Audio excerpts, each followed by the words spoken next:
Perkenalkan, nama saya Amanda Wisya Fonoratine, kelas KPN 20A, NIM 1420120001R. Topik 1, gangguan sirkulasi darah. Gangguan sirkulasi darah adalah kondisi ketidaklancaran pada darah seseorang akibat gangguan pada jantung dan pembuluh darah. Beberapa faktor penyebab gangguan sirkulasi darah yaitu terdapannya plek ateromatus, kekentalan darah yang tinggi, dan berkurangnya elastisitas dinding pembuluh darah.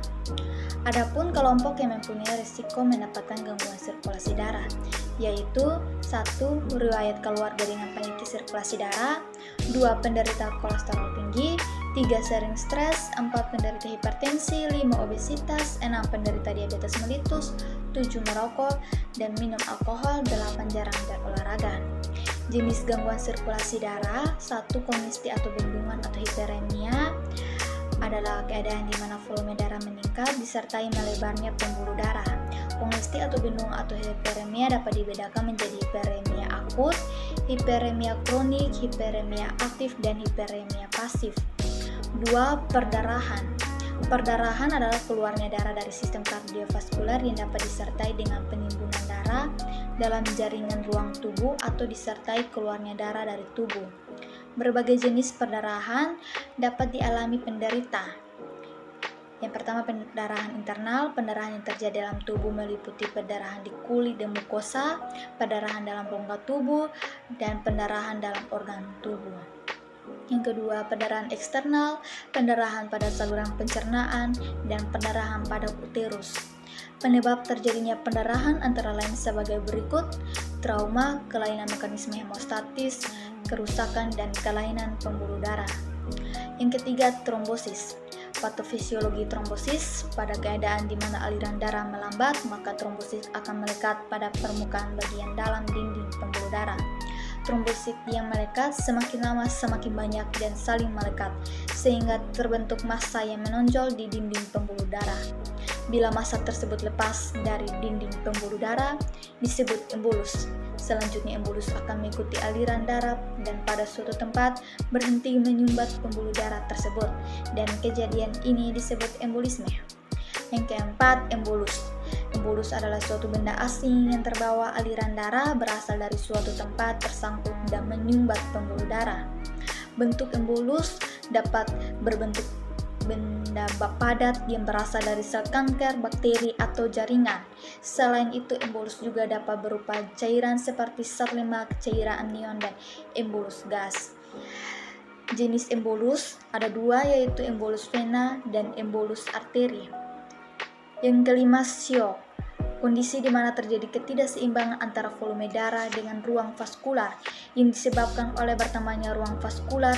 Dapat juga dikatakan bahwa shock adalah ketidakseimbangan antara volume darah dengan ruang vaskular karena berkurangnya volume darah.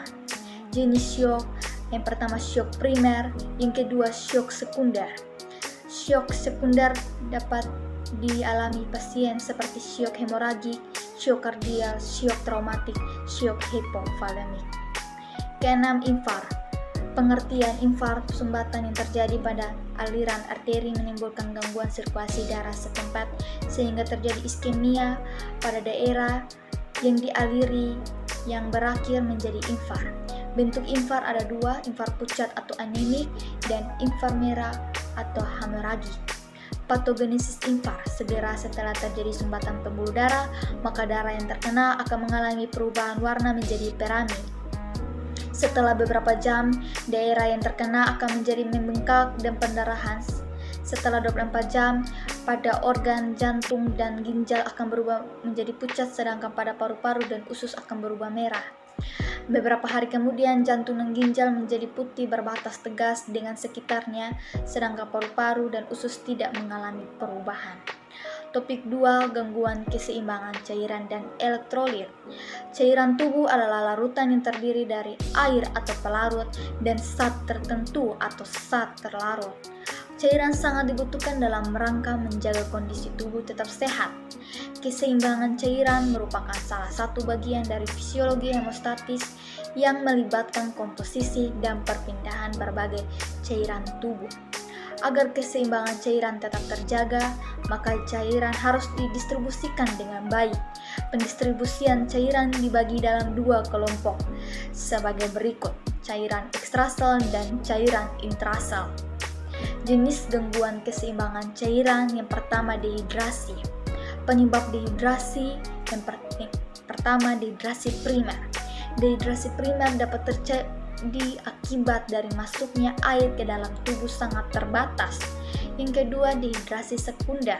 Dehidrasi sekunder terjadi manakala tubuh kehilangan cairan yang mengandung elektrolit melalui saluran pencernaan saat penderita muntah-muntah dan diare yang sangat berat. Yang kedua, edema. Ketiga, obstruksi portal. Keempat, peningkatan permeabilitas kapiler. Kelima, obstruksi limfatik. Keenam, kelebihan natrium dan cairan tubuh. Keseimbangan elektrolit dapat terjadi karena pengaturan elektrolit. Gangguan keseimbangan elektrolit tersebut dimulai dari gejala umum yang terjadi sebagai berikut: fatigue, nausea, pusing, kejang, muntah, mulut kering, bradikardi, dan hipotensi. Topik 3, gangguan keseimbangan asam basa tubuh.